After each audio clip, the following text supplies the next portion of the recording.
የሚለው ኢየሱስ የሚለው ስም ነው። የአብ የወልድ የመንፈስ ቅዱስ ስም በሆነው ከስሞች ሁሉ በላይ በሆነው በኢየሱስ ስም አጥምቁ ነው የሚለው። ሰላም ይብዛላችሁ ውድ ወገኖቼ ባላችሁበት ስፍራ ሁሉ። ቄስ ኃይሉ ዘሪሁን ነኝ። እንግዲህ ሰምታችኋል። የአብ ስም የወልድ ስም የመንፈስ ቅዱስ ስም ኢየሱስ ነው ብለዋል እኚህ የሐዋርያዊት ቤተክርስቲያን መምህራን።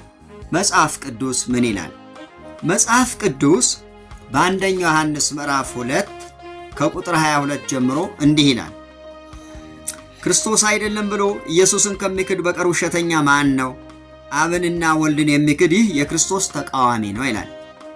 አብንና ወልድን የሚክድ የክርስቶስ ተቃዋሚ እንጂ እውነተኛ አማኝ ነው አይለንም መጽሐፍ ቅዱሱ።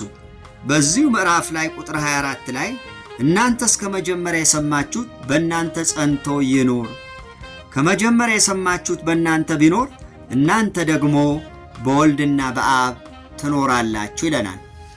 መጽሐፍ ቅዱሳችን የሚያስተምረን አብና ወልድ እንዳሉ እንጂ ወልድ አንዴ አብ አንዴ ወልድ አንዴ መንፈስ ቅዱስ ይሆናል ብሎ በአንድም ስፍራ ላይ አያስተምረንም። ከነዚህ ወገኖቻችን እንደሰማነው ግን ኢየሱስ ክርስቶስ የአብ ስም የወልድ ስም የመንፈስ ቅዱስ ስም ነው ብለው አስተምረዋል። መጽሐፍ ቅዱስ በጭራሽ እነሱ ከሚሉት ጋር አይስማማም።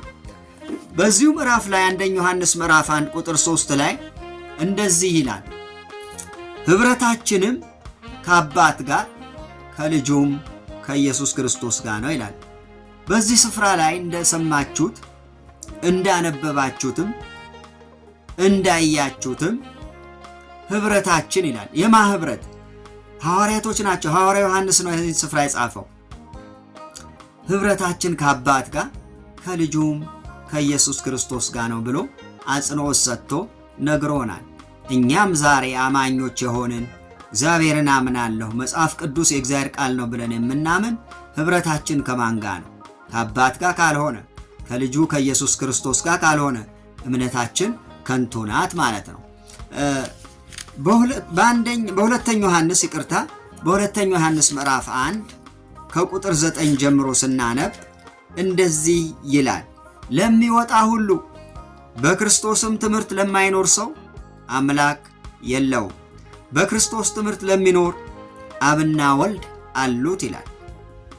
አብና ወልድ አሉት እንጂ ወልድ አንዴ አብ ይሆናል፣ አንዴ ወልድ ይሆናል፣ አንዴ መንፈስ ቅዱስ ይሆናል አይልም። እንዲህ አይነት አስተምሮ የሰማነው ከሐዋርያዊት ቤተክርስቲያን መምህራን ብቻ ነው። ቁጥር 10 ማንም ወደ እናንተ ቢመጣ ይህን ትምህርት ባያመጣ በቤታችሁ አትቀበሉት፣ ሰላምም አትበሉት። ሰላም የሚለው ሰው በክፉ ሥራው ይካፈላል ይላል። ለምን አብና ወልድ የማያምኑ ሰዎች የአብና የወልድ ትምህርትን የማይቀበሉ ሰዎች ወደኛ ቢመጡ ክፉ ሥራ ነው አካፍለውን መሄዱት። እሺ ካልናቸው ከሰማናቸው ላለመስማት ላለመቀበል ጥንቃቄ ያስፈልገናል። በዮሐንስ ወንጌል ምዕራፍ 17 ላይ ይሄ ምዕራፍ ላይ ጌታችን ኢየሱስ ክርስቶስ የጸለየበት ስፍራ ነው። ወደ ማን ጸለየ ብትሉኝ ወደ አባቱ ወደ አብ ጸለየ። ምዕራፍ 17 ቁጥር 21 ላይ እንዲህ ይላል፣ ክብር ለእግዚአብሔር ይሁን፣ እኛም አንድ እንደሆንን አንድ ይሆኑ ዘንድ እኔም በእነርሱ አንተም በእኔ ስትሆን በአንድ ፍጹማን እንዲሆኑ የሰጠኸኝን ክብር እኔ ሰጥቻቸዋለሁ አለ። እኛም እንዴ ጌታችን ኢየሱስ ክርስቶስ እኮ ነው እዚህ ስፍራ ላይ ተናገረ። እኛም አንድ እንደሆንን አለ።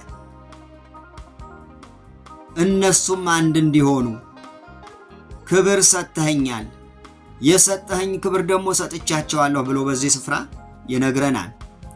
ውድ የተከበራችሁ ወገኖቼ ለመሆኑ የትኛው መጽሐፍ ቅዱስ ነው የምታነቡት? እኔ በእጄ ያለው መጽሐፍ ቅዱስ ነው? እንዲህ አይነት ነው የእናንተ መጽሐፍ ወይስ ሌላ መጽሐፍ አላችሁ? ሌላ መጽሐፍ ቅዱስ ካላችሁ ልክ ናችሁ። ሌላ መጽሐፍ ቅዱስ ከሌላችሁ ግን ልክ አይደላችሁ። ከወዲሁ መስተካከል ያስፈልጋል። ከወዲሁ ደግሞ ራስን ማስተካከል ያስፈልጋል። ለምሳሌ አንድ ሾፌር በጥንቃቄ መኪናውን የማያሽከረክር ከሆነ እሱንም የጫናቸውም ህዝቦቹ ችግር ላይ ሊጥል፣ አደጋ ላይ ሊጥል፣ ወደ ሞት ሊዳርጋቸው የሱንም ህይወት ሊያጣ ይችላል። እንዲሁም አገልጋይ ለሚመራው ህዝብ ጥንቃቄ ካላደረገ እንደ እግዚአብሔር ቃል በእውነት ቃል በተጻፈው ቃል ህዝብን የማይመራ ከሆነ እሱም ይጠፋል፣ አብረውትም ያሉት ይጠፋሉ። ከወዲሁ ጥንቃቄ ያስፈልገናል።